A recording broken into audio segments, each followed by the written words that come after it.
The Tiger Rising, Chapter 17.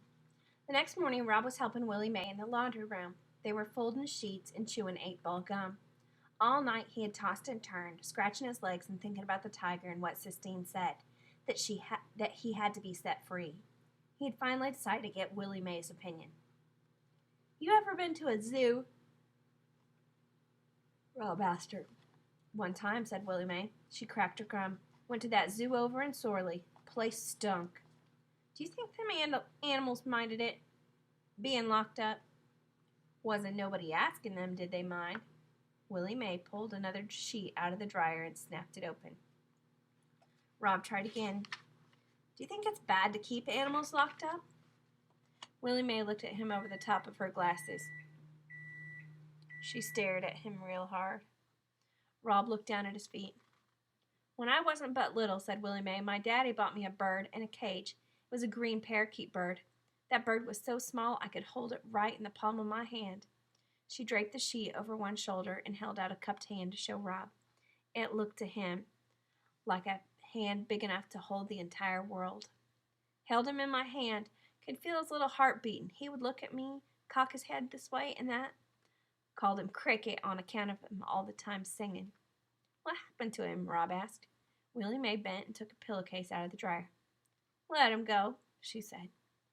"You let him go?" Rob repeated, his heart sinking inside him like a stone. "Couldn't stand seeing him locked up, so I let him go." She folded the pillowcase carefully. "Then what happened?" "I got beat by my daddy. He said I didn't do that bird no favor. Said all I did was give him some snake its supper." "So you never saw him again?" "Nuh-uh," said Willie Mae. "But sometimes he comes flying through my dreams, flitting about and singing." She shook her head and reached for the sheet on her shoulder. "Here," she said, "go on up and grab hold of the other end. Help me fold this up." Rob took hold of the sheet, and then as it billowed out between them, a memory rose up before him. His father sitting out in the yard, holding his gun up to the sky and taking aim at a bird. "You think I can hit it?" his father said. "You think I can hit that itty-bitty bird?"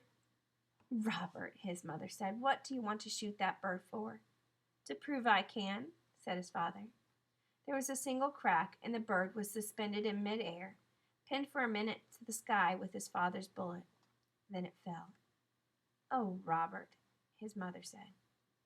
It hurt the back of Rob's throat to think about that now, to think about the gun and his mother and the small thud the bird made when it hit the ground.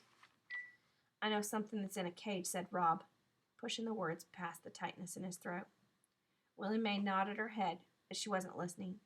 She was looking past Rob, past the white sheer, past the laundry room, past the Kentucky Star. "Who don't?" she said finally. "Who don't know something in a cage?" After that, they folded the sheets in silence. Rob thought about the bird and how he had finally found its still warm body. He had started to cry. His father told him not to. "It ain't nothing to cry over," he'd said. "It's just a bird."